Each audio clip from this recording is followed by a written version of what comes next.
Vermont! You know, when you go into gift shops or general stores in Vermont, there are some products that are pretty ubiquitous, right? You can always expect to see some maple syrup and maple sugar candy, of course. And then there's always cheese and flannel shirts.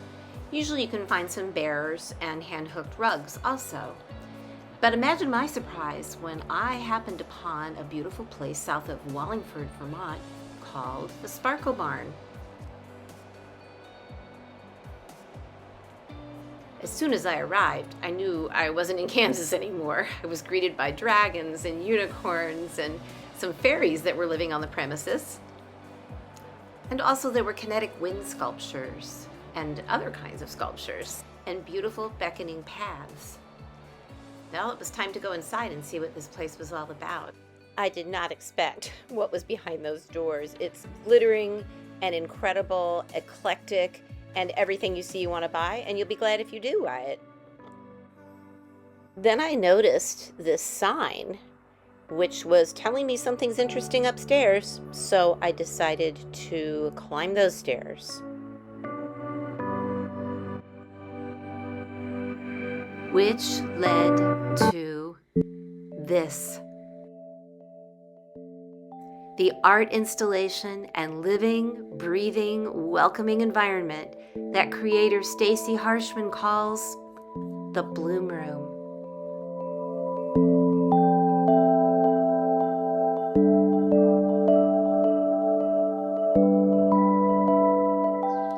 I have to admit, I gasped when I first saw it, and then I had to fight back tears because I had never been in a place like this before. So over the top, so beautiful, everything larger than life. I felt like I had gone backwards in time and rediscovered myself as a little girl, seeing the world big and colorful and overwhelming, all at the same time and for the very first time. I was pretty enchanted.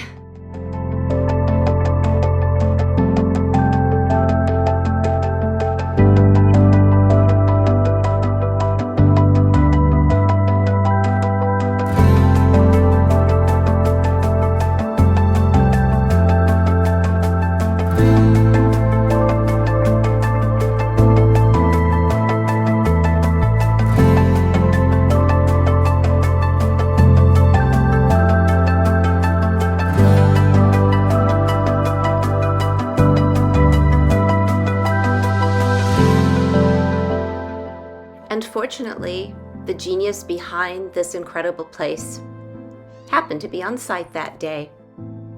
This is Stacy Harshman, the amazing artist who created the Bloom Room. Okay, so the first thing to know about me as an artist is I have a condition called aphantasia, which means I don't see mental images.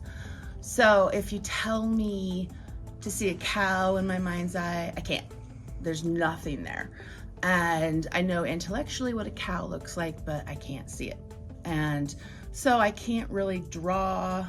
I could if I was looking at it, but it's very hard for me to do things that aren't abstract and driven by color and form. I was listing my art influences. I found a lot of it is architectural.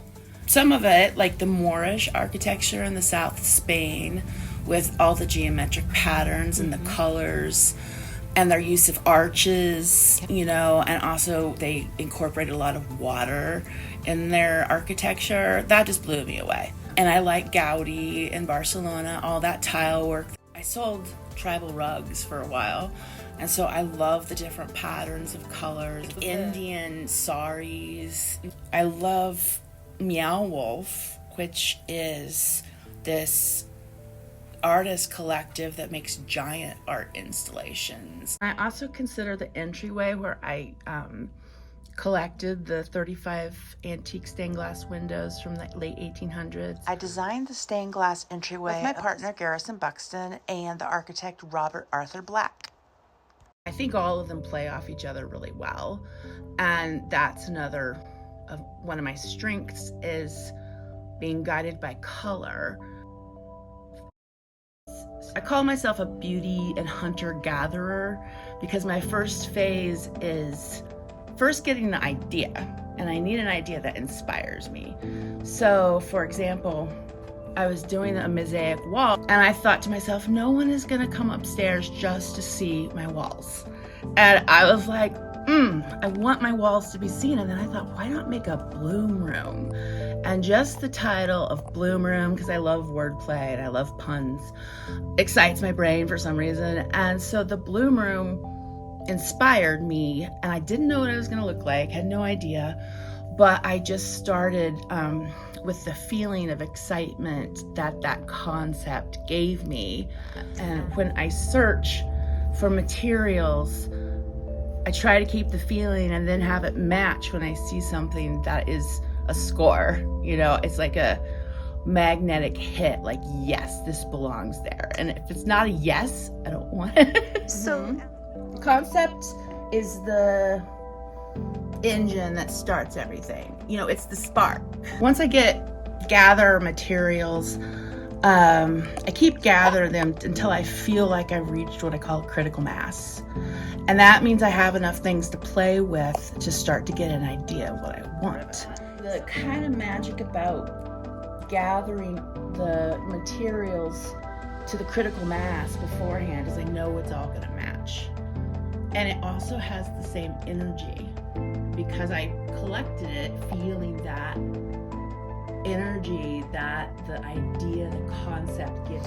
I couldn't have created the Bloom Room without collaborating with my life partner and talented artist, Garrison Buxton. He was there from the beginning of the Bloom Room with brilliant ideas and enthusiastic creativity. Individually is huge and important, and we as individuals can come up with phenomenal things, but typically it's in working with other people that we're able to achieve bigger things. And so I think this is a great example of that, of like lots of brains and talents coming together to troubleshoot, problem solve, create. He's responsible for figuring out how to rig and hoist those huge flower chandeliers. He was up on 20-foot scaffolding for weeks, hanging giant butterflies and flowers and installing all the fabric panels on the ceiling. He's extremely precise and dedicated to his craft, whereas I'm like, just throw glitter on it. So the Bloom Room was made in 3 installations. We finished in November. Right now we're using the Bloom Room during the day for people to enjoy. In the evenings or, Sundays, we have events and classes. Really, we're just getting started, and it's really satisfying to see people enjoying the space and having a great time.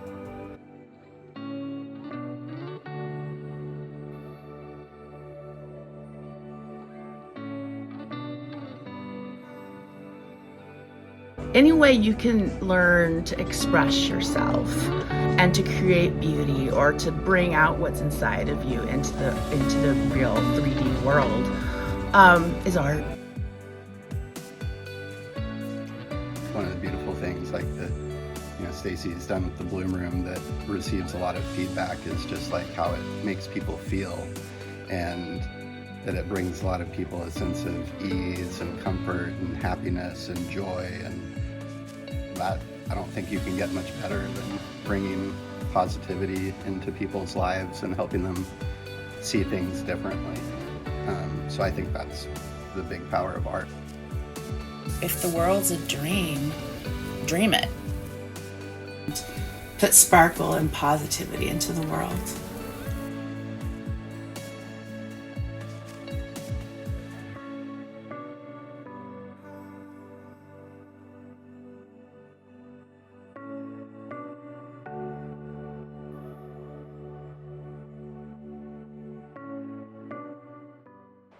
I'm convinced we all belong amongst flowers at the Sparklebarn. Hope to see you there sometime.